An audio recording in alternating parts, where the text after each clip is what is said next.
If you feel stuck, it is not because you lack power. It is because you have forgotten how to use it. The mind you possess can build empires or prisons. And right now, your mind is obeying a script that no longer serves you. But hear me, and hear me well. If you truly listen to this speech, not skim, not skip, but absorb, you will walk away a different man. You will walk away with motion in your blood, fire in your thought, and certainty in your step. But if you drift, if you half listen like the thousands who say they want more but live as less, then your chains will stay locked. Not because you are weak, but because you refuse to listen. So I offer you this moment. The key is here. The chain is rusted, and freedom is waiting on the other side of your decision to hear every word. You were not born to drift. You were born to dominate. And yet, you find yourself here, alive but not truly living, awake but not fully aware, stuck. Not because your legs are tied, but because your thoughts are. This is the tragedy of the modern man. He walks freely through the world while being held hostage in the mind. You see, most men live inside invisible cages, cages built not of iron or stone, but of fear, of doubt, of indecision, cages built from the beliefs of others, inherited stories, childhood whispers, rejections that hardened into walls. The bars, they sound like this: I'm too late. I'm not ready. What if I fail again? And here is the truth you must confront now, not gently, but with fire. If you do not destroy this cage, it will bury you alive. If you do not take command of your mind, your life will not be your own. And if you wait for clarity, confidence, or permission, you will rot waiting. This is where most remain, a slow decay of potential. Their vision turns to fog, their ambition to fatigue. They blame the world, the timing, the conditions, but never the true jailer, their thoughts. Now let me tell you what they will never tell you. You can escape. You can break it all, but it will require war, a war against comfort, against false identity, against the voice that says, you should be grateful for what you have, while deep inside, you know you were meant for more. Story. Henry Ford was not the smartest engineer. He was mocked, laughed at, even sued. But do you know what he never allowed? He never permitted the doubt of others to become the doubt within himself. He said, whether you think you can or you think you can't, you're right. And with that, he shattered the bars of limitation that society tried to place on him. That quote is not a phrase, it is a formula. Thought equals identity. Identity equals action. Action equals reality. And if your thoughts are sick, so is your life. Now here is your first practice, and take out a notebook, a page, anything, and write this sentence. The reason I feel stuck is, then write. Write until the truth stings. Is it fear? Is it laziness disguised as overthinking? Is it shame? And then below that, write, if I do not change this, what will my life look like in 5 years? Look at it. Feel it. Let it disgust you. Because disgust is often the beginning of change. Affirmation. I am not stuck. I am being summoned to rise. Say it again, now louder, now with the force of someone breaking out of a cell. This moment is not the end. It is the breaking point, the one you'll remember as the beginning of everything. But only if you act, only if you listen all the way through, because the next part will show you the root of your chain and how to melt it with a single truth. Ready? Let's continue. The reason most men stay stuck is simple. They are waiting for a feeling, a sign, a surge of certainty. They want the fire before the first spark. But the subconscious does not work that way. It is not a motivator. It is a mirror. It does not care if you succeed. It does not care if you remain average. It does not care if you become a legend or a ghost. It simply reflects what you repeat, not what you wish. You may say you want freedom, but if your internal language is, I don't think I can do this, I always sabotage myself, I've never been consistent, then that is exactly what you will live, because the subconscious does not argue. It obeys. It is the most powerful servant in the world, and yet most treat it like a distant stranger, whispering uncertainty instead of issuing command. Here's what you must understand now. Your subconscious will not wake you up one day with confidence. It will not kick in when the timing is right. It will only echo the orders you consistently give it, whether those orders are destructive or divine. Let me tell you a story that proves this truth. The man failed 10,000 times before creating the light bulb. And when they asked him why he kept going, why he didn't stop, he didn't say, "Because I felt good." He didn't say, "Because I was confident." He said, "I didn't fail. I found 10,000 ways that didn't work." That is not the voice of emotion. That is the voice of command. Edison did not ask his subconscious for permission to keep going. He trained it to believe that success was inevitable, no matter the delay. He didn't hope to become successful. He installed it through daily repetition, decision, and identity. And you must do the same, because the longer you feed hesitation, the more it becomes your script. The longer you dwell on weakness, the more it becomes your identity. The longer you wait to feel like it, the more your subconscious learns that comfort is your commander. So here is your practice. Not someday, not later. Now, write this down. The belief that keeps me stuck is, identify it, name it, don't dress it up, don't make it poetic, be real. Is it, I'll never be like them? Every time I try, I mess up? I'm too old? I missed my window? I'm not smart enough? Write the ugliest one, the one that lives the deepest. And then burn it, literally. Take that page and burn it like a ceremony, because that belief is not welcome anymore. Now write its replacement. I command my mind to obey this new identity, and follow it with this. I am the man who executes. I am the man who finishes. I am the man who succeeds. Repeat it, loud, slow, with conviction. Do it 100 times this week, aloud, in front of the mirror, while walking, while alone, every single day. You are not just saying words. You are laying new bricks in the house of your mind. You are rewriting the programming that has silently sabotaged your life. Because again, the subconscious does not argue, it obeys.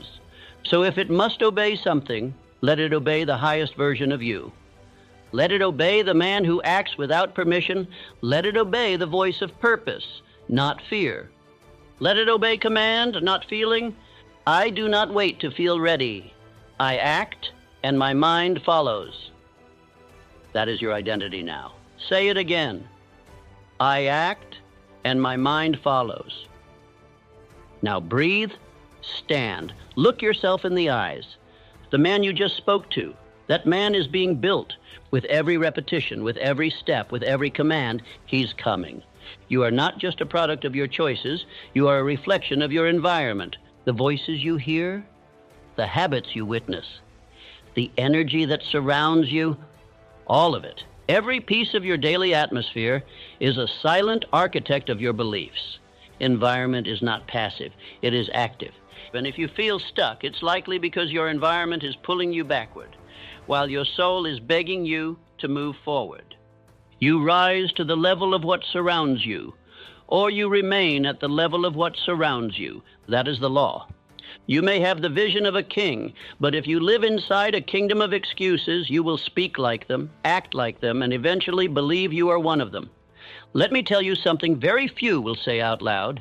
If you stay in a room that normalizes delay, mediocrity, distraction, and fear, you will never rise, no matter how strong your mind is.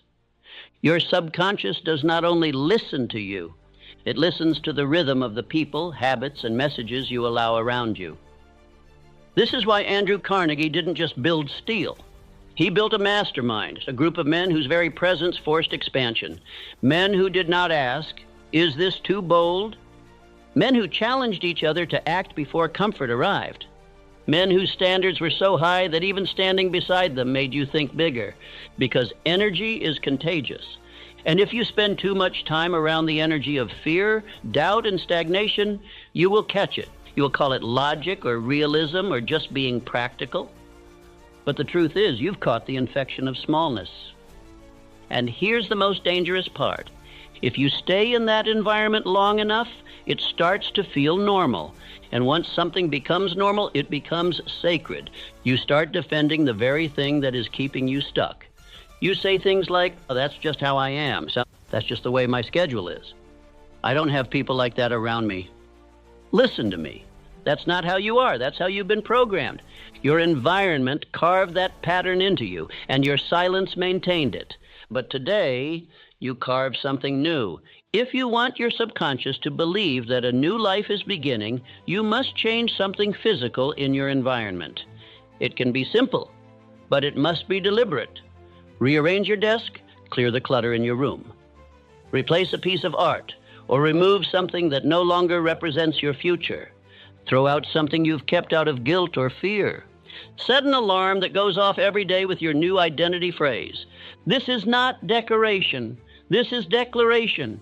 You are telling your subconscious, I no longer live in the house of my former self. I no longer sleep in the bed of delay. I no longer walk in the shoes of the man who was stuck. Even a single object change with purpose is a seed planted in the subconscious. And once it sees one seed, it becomes willing to grow more. Beyond the visible environment, audit the invisible. Who are you listening to daily?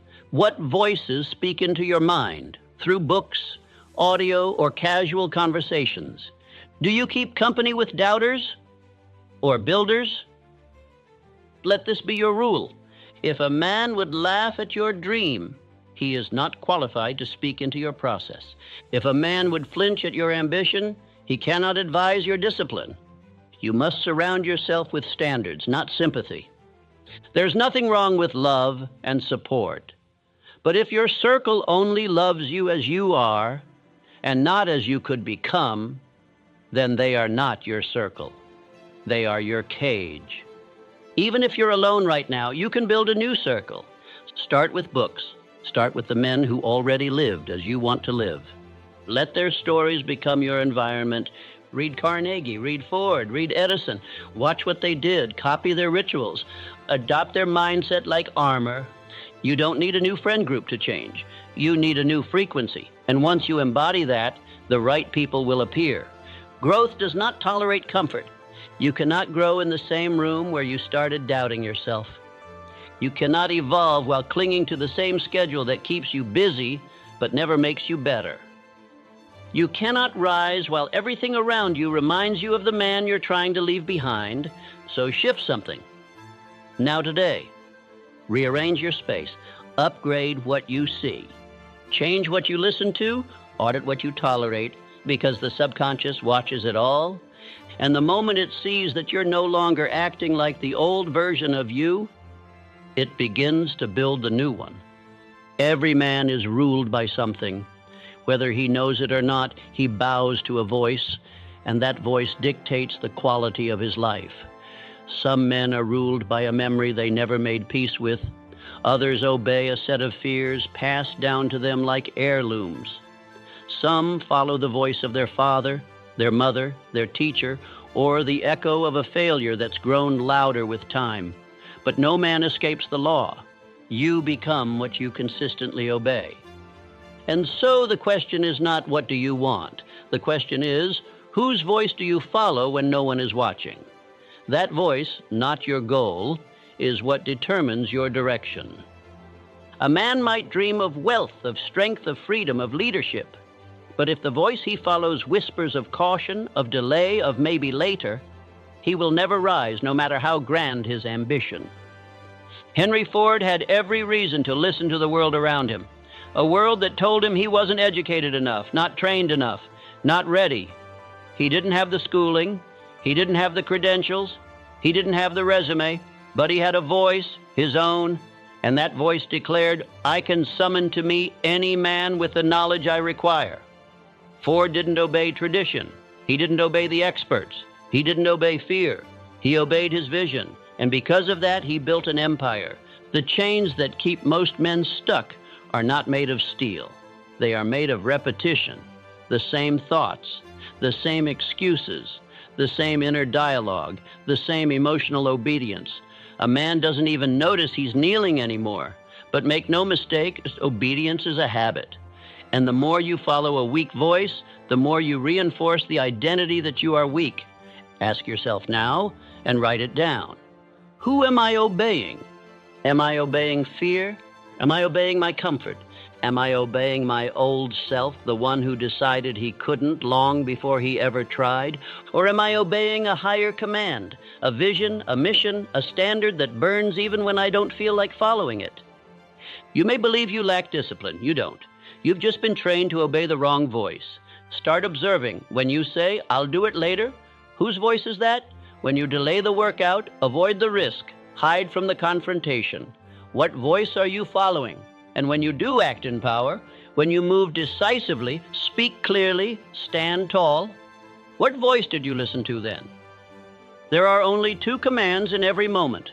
One leads to freedom and the other to slavery. You are always choosing one. Every action is allegiance. You are either reinforcing the identity of the man you were or the man you are becoming. Your breakthrough will not come from another technique, another strategy, another external answer. Your breakthrough will come the day you stop listening to the weak voice and start obeying the one that sees your future. So I ask you now with ruthless honesty, do you obey fear? Do you obey your past? Or do you obey vision? This is not just mindset. This is warfare. And the battlefield is between your ears.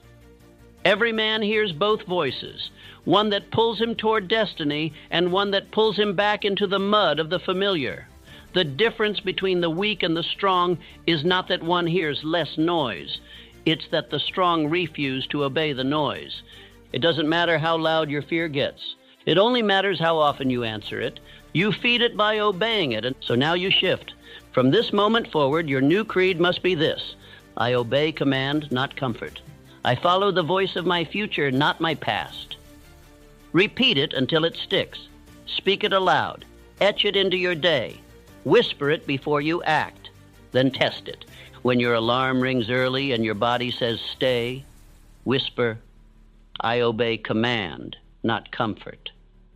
When it's time to write, build, speak, or show up, and your doubt says you're not ready, whisper, I follow the voice of my future, not my past.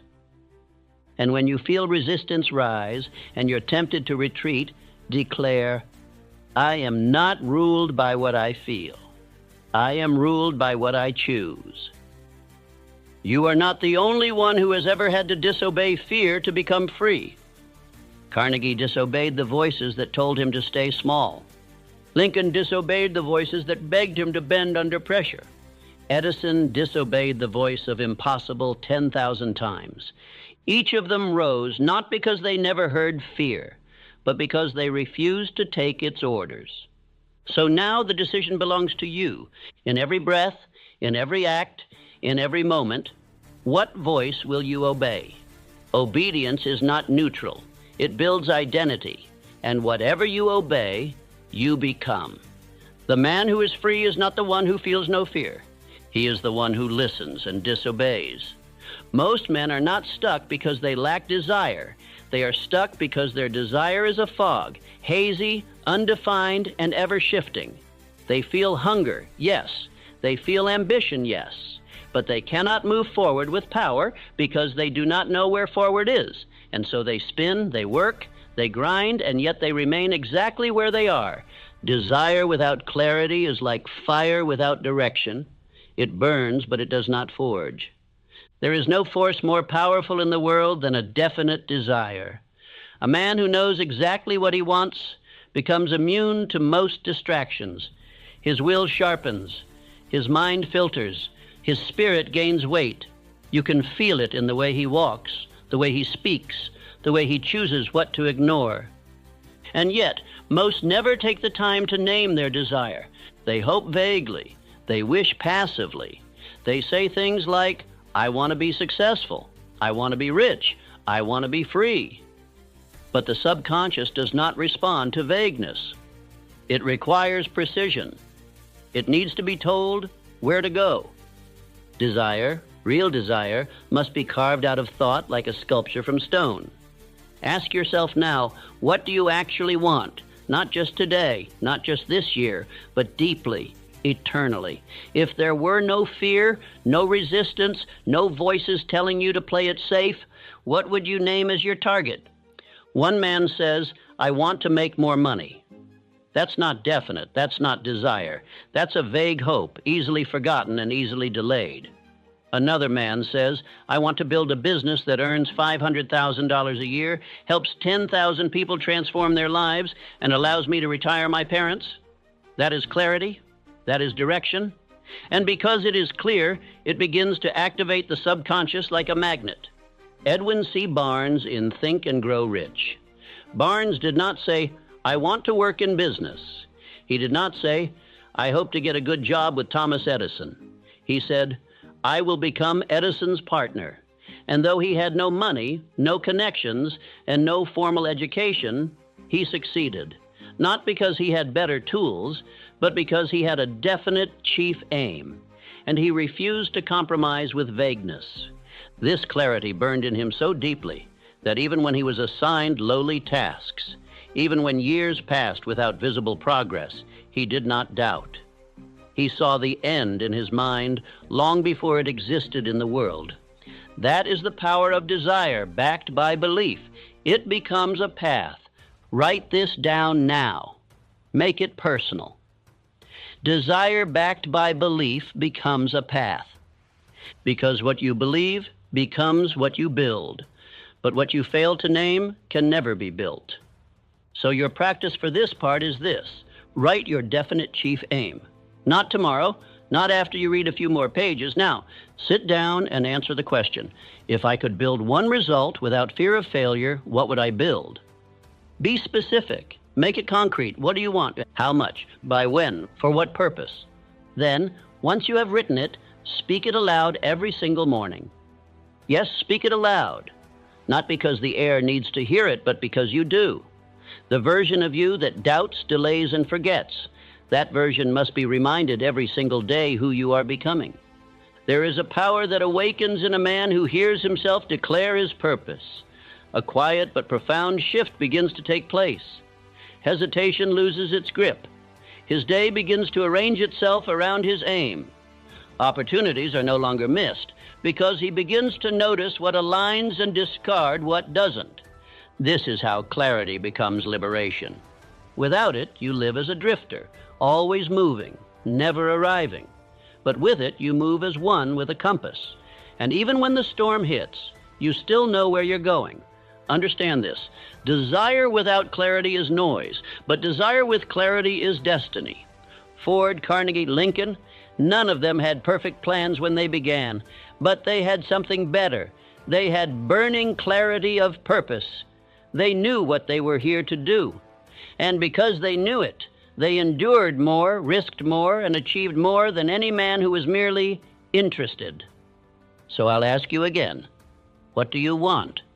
If you do not know, you are not yet ready to rise, because rising requires direction. And direction is born when you stop lying to yourself about what you truly want. The man who is clear does not waste time. He does not argue about distractions. He does not debate with drifters. He is not shaken by storms. He simply moves forward because he knows where forward is. Say this now. My desire is clear. My path is known. I move forward, not by emotion, but by command. And from this day forward, do not let a morning pass without reading your definite chief aim. It is not a ritual for motivation. It is a command for identity. And the man who obeys it becomes it. Doubt is not a result of being unprepared. It is a result of being still. Every time a man hesitates, he waters the roots of fear. Every moment of overthinking becomes another brick in the wall that separates him from power. We speak often of confidence, of courage, of belief. But the truth most avoid is this. None of these come before action. They are born inside it. You do not become courageous and then move. You move and then discover your courage.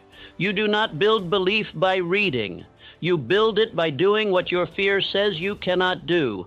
Doubt, like mold, thrives in darkness and stillness. Action is the light that kills it. This is not a theory. This is law. Abraham Lincoln made some of the most world-shaping decisions in the history of mankind. He abolished slavery. He held a broken nation together. And yet he did so not because he was without fear, but because he acted in spite of it. Imagine the weight of such decisions, hundreds of thousands of lives at stake, the very future of a divided country on his shoulders, and still he did not wait for fear to vanish. He knew it never would. He acted anyway. That is the difference between the man who transforms the world and the man who is transformed by it. The man who moves wins. The man who waits watches. And the world does not reward watchers. So you must train yourself to act while afraid, to interrupt the cycle of hesitation with movement, because every time you move, you reclaim ground. You take a piece of your life back from the hands of doubt. Here is a powerful exercise for you right now. Sit down and write out your fear list. Name them. Do not hide them. Do not pretend they are invisible. Write out the very things you know have been stealing your momentum. What are you afraid of? Is it failure, rejection, financial ruin, criticism? Is it the fear that you're not good enough, that you'll try and still fall short? Write them all, and then next to each one, write down one opposing action you can take within the next 48 hours. Not 48 days, not someday when things feel right. 48 hours. If you fear rejection, send the proposal. If you fear failure, start the project. If you fear judgment, speak your truth publicly. Whatever it is, move toward it, even just a single step, because here's what you'll find. It isn't fear itself that holds you captive. It's the story around the fear. And when you move, you interrupt that story. You break the spell.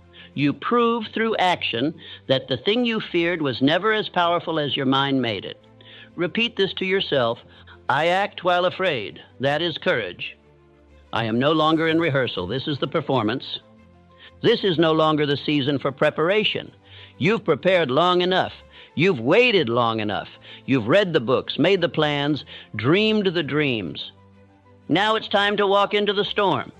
And know this, once you move, momentum becomes your ally. Energy begins to gather around your steps. The universe, your subconscious, your very cells begin to understand that you are serious. Doubt shrinks when you do. Fear bends when you act, and hesitation dies the moment you disobey it. You do not need to feel ready. You need only to be willing. The man who is willing becomes the man who wins. And if you will make this one shift, this one habit of acting in defiance of fear, you will be reborn. Not because fear disappeared, but because it lost control. So write the list, take the steps, and live the truth. Action is the cure, because the chains that hold you now are not made of metal. They are made of hesitation. Break them. The man who leaves himself a way out takes it. Not always, not instantly, but eventually. And when he does, he forfeits not just the goal. He forfeits the identity that could have been born from staying in the fire. History does not remember the men who played it safe. It remembers those who went all in. Henry Ford invested everything he had into the Model T. And when his advisors, his bankers, his engineers told him it couldn't be done, he didn't look for alternatives. He didn't pivot. He didn't hedge his bet. He said, produce it anyway. He gave himself no escape route. That's why the Model T didn't just change transportation. It changed history, because the man behind it had no option but victory. Most people fail, not because they lack skill, but because they keep their exits open. They say things like, if it doesn't work out, I'll go back to school. If this doesn't take off, I'll go back to the old job. I'll try this for a while, but keep my other options open. But if you leave the door unlocked, fear will find it. You must understand, every escape plan is a vote against your own success. There is only one way to build something great, and that is to walk to the edge, light the bridge behind you on fire, and say to yourself, There is no going back. I will win or I will die trying. That may sound extreme to the comfortable man, but the man who is ready to rise understands. Comfort never produced greatness. Certainty never birthed transformation. And safety never wrote history. If you truly want freedom, you must give up the illusion of fallback, because every time you fall back on something, you fall back into someone. The man you used to be, the one who doubted, the one who delayed, the one who settled. And every time you return to him, you make him stronger. You give him a voice, you say your way is still an option. It cannot be. You must burn the bridge. Here's your practice. Declare your goal publicly. Speak it out loud. Write it where you can see it every day. Let others know. This creates accountability. It forces your subconscious to align with your commitment. Then remove the backup plan. Delete the plan B. Stop investing energy into alternatives. Put your time, money, attention, and heart into one direction. Not 10, not 2, 1. That does not mean you act foolishly. It means you act decisively. Because when your back is against the wall, the real you shows up. The version of you that you didn't know existed. The one that performs, that solves, that creates, that endures. That version cannot emerge while you're still holding the keys to your escape. Say this now. I do not keep the door open. I burn the bridge behind me. I do not plan for retreat. I prepare for victory. And write this down. Commit it to memory. He who gives himself the option to quit will. But not you. Not now. You are becoming the man who goes all in, who commits with fire, and who leaves nothing behind but ashes. A man who waits to feel like doing the work will wait his entire life. This is the graveyard of potential, the belief that emotion must lead the way, that if you do not feel like building, you are not ready to build, that if inspiration hasn't arrived, the day cannot begin. But the men who break free, the men who create fortune, influence, and freedom, they do not wait for permission from their mood. They install rituals that override the emotion of the moment. Because motivation is fleeting, but ritual is dependable. And Andrew Carnegie did not build an empire because he was more inspired than others. He built it because he expected from himself and his men a structure of thought and action. His greatest leaders were trained in routine. They were forged in habit. They lived by systems, not feelings. One of Carnegie's most effective requirements for his team was this: no man under my command waits to feel. He begins, he builds. Let this be your standard now. Let this be the shift that frees you. You are no longer allowed to ask yourself how you feel. You ask only, what is the ritual I have committed to today? So here is what I will give you now: a framework, 3 daily rituals that will rewire your identity, restructure your mind, and install within you the discipline of achievement. 1. Morning self-talk. Every morning before the world has touched your mind, you must touch it first. You must direct it, train it, instruct it. Before you speak to anyone else, speak to yourself. Clearly, powerfully, with certainty. Do not drift into the day with thoughts given to you by fear or memory. Create your own. Say out loud with intensity, I command my mind, I command my body, I am the architect of this day. No thought lives here unless I allow it. No fear survives unless I feed it. Today I build. I do not ask for power. I generate it. This practice will take you 3 minutes, but those 3 minutes will define the direction of your entire day. 2. Read your definite chief aim. The man without direction drifts. The man with direction builds. But the man who reminds himself of his direction daily becomes unstoppable. This is a cornerstone of Think and Grow Rich, the definite chief aim. And yet most men write it once and never speak it again. But if you are serious about freedom, you will read it every single day. Not like a chore, like a decree. Stand tall, read it out loud, breathe as you speak, believe every word. Let this daily reading remind your subconscious, this is who I am. This is where I am going. Do not change it often. Keep it steady. Let its repetition work on you like waves shaping stone. 3. Silent visualization of identity. Before you move into the noise of the world, go into silence, close your eyes, breathe, and see yourself. Not as you were, not as you are, but as the man you are becoming. See him walking into rooms with power. See him making bold decisions. See him refusing to delay. See him leading, building, creating, commanding. Visualization is not fantasy. It is instruction. You are giving your subconscious a blueprint to follow. And your nervous system, your thoughts, your actions, will begin to comply. 5 minutes, that is all it takes. But that practice, repeated daily, becomes a spiritual muscle, one that bends reality in your direction. Do not skip this, because what you see with intensity, you begin to build with certainty. These 3 rituals, when done daily, form the foundation of transformation.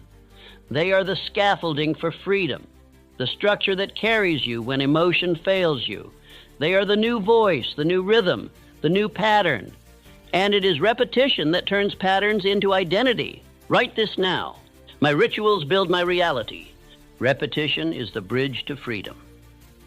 Understand, the man who builds daily becomes the man who wins inevitably.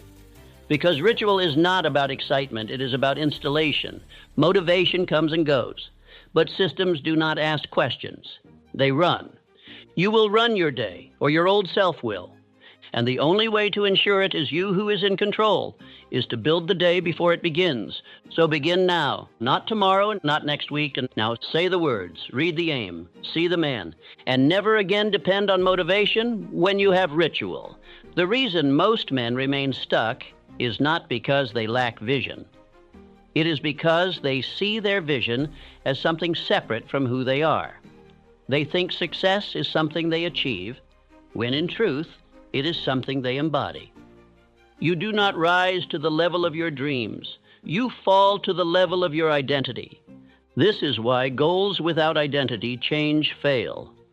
Because a man may write down a goal, may even speak it aloud for weeks, but if deep within himself he still believes he is not the type of man who earns it, holds it, lives it, he will find 1,000 silent ways to sabotage it. Because identity always wins. The mind will only allow into your life what is consistent with who you believe you are. So you must understand this now. You are not here to try to succeed. You are not here to attempt transformation. You are here to become the man who already lives it. And the bridge to that new identity is visualization. But not the kind where you just imagine the car, or the house, or the money. That is wishful fantasy. That is surface-level dreaming.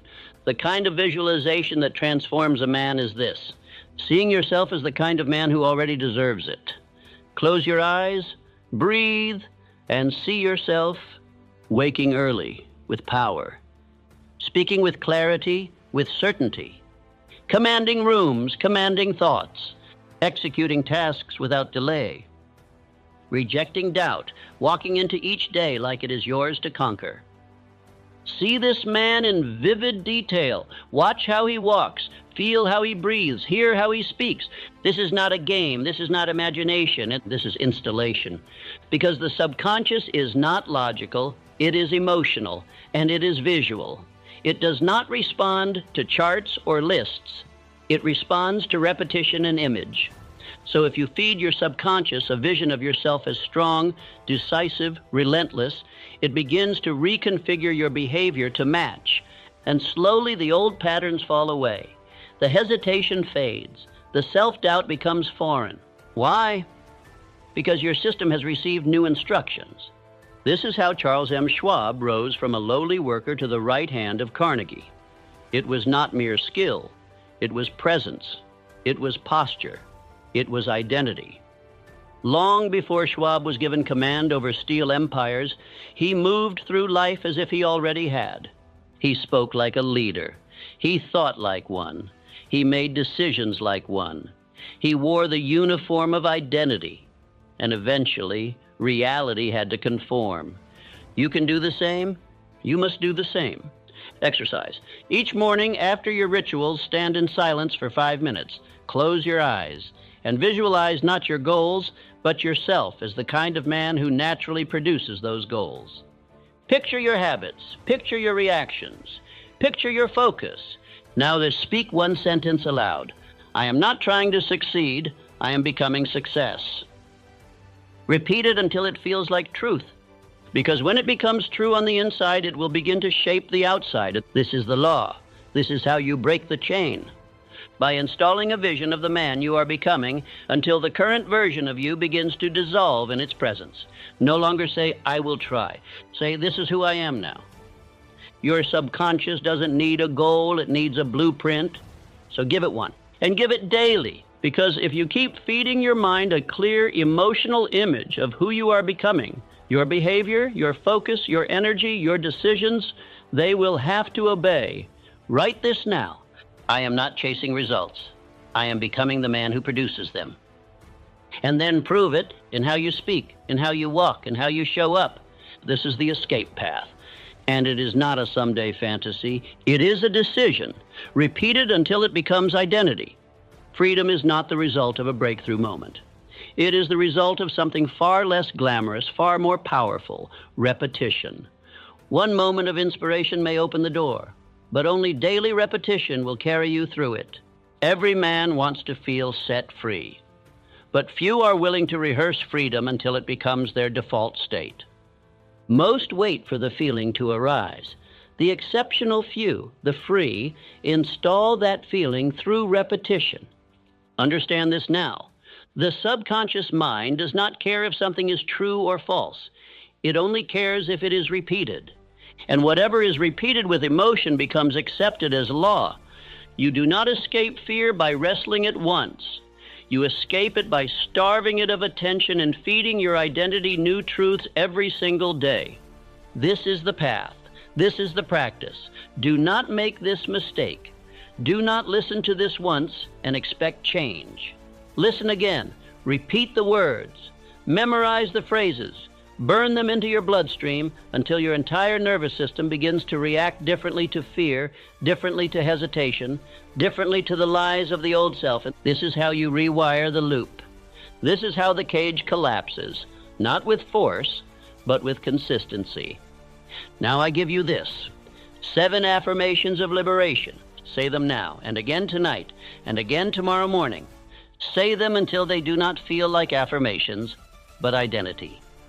I no longer obey fear. I create motion daily. My identity leads, my feelings follow. I am not waiting to become free. I am rehearsing freedom. Each breath I install power. My habits create the man, not my hopes. I do not entertain the old story. I write a new one daily. Speak these with force, and do not whisper them. Shout them if you must. Let them echo in your chest, because the world has fed you enough lies about your limits. It's time you start feeding yourself truth, on loop. Let repetition become your ritual. Let the daily word become your internal law. Let freedom be the result of practice, not accident. From this point on, you do not wait to feel worthy. You declare it daily until the old doubt has no home left in your mind. Repeat this to yourself now with finality. I do not need a miracle. I need a moment. Repeat it until I become it. This is how you become free, not by inspiration, but by instruction. By rewriting your reality, one declaration at a time, until even your silence begins to speak freedom. Right now, in this very moment, you stand on a line between two worlds. Behind you, the old pattern, the old loop, the old identity that says, I'm stuck. Ahead of you, the man you were meant to become, standing tall, waiting not for permission, but for your decision. You are not merely making a choice today. You are showing your future self what kind of man you are. He is watching. He is watching to see, will you retreat to comfort? Or will you rise even while uncertain? Will you fall into the old excuses? Or will you finally become the architect of your becoming? Because being stuck is not a life sentence. It is a daily habit. It is a loop of hesitation repeated so many times that it became a personality. But that is all it is, repetition of avoidance. And what breaks repetition? A decision, spoken aloud, acted upon, repeated until it becomes law. This is the moment you declare what kind of man you are, not by emotion, but by command. Speak this now, with force, with spine, with full conviction. I'm the type of person who is decisive. I'm the type of person who is focused. I'm the type of person who has faith. I'm the type of person who has a burning desire. I'm the type of person who is disciplined. Now repeat it again. This time not as a man trying to convince himself, but as the man who knows it's already true. I'm the type of person who is decisive. I'm the type of person who is focused. I'm the type of person who has faith. I'm the type of person who has a burning desire. I'm the type of person who is disciplined. Why do we repeat? Because the world has repeated lies to you for years. Because fear has whispered the same doubts into your ears for decades. Because if you don't repeat your own truth, your old programming will. And if you don't feed your subconscious daily, the world will feed it for you. With fear, with distraction, with mediocrity disguised as being realistic. So we speak again, we speak louder, until silence begins to echo the same identity. This is not a game of hype. This is a war of identity. The man who wins is the man who repeats power louder than his past repeated doubt. And every time you declare who you are, every time you affirm the man you are becoming, your future self watches. He nods.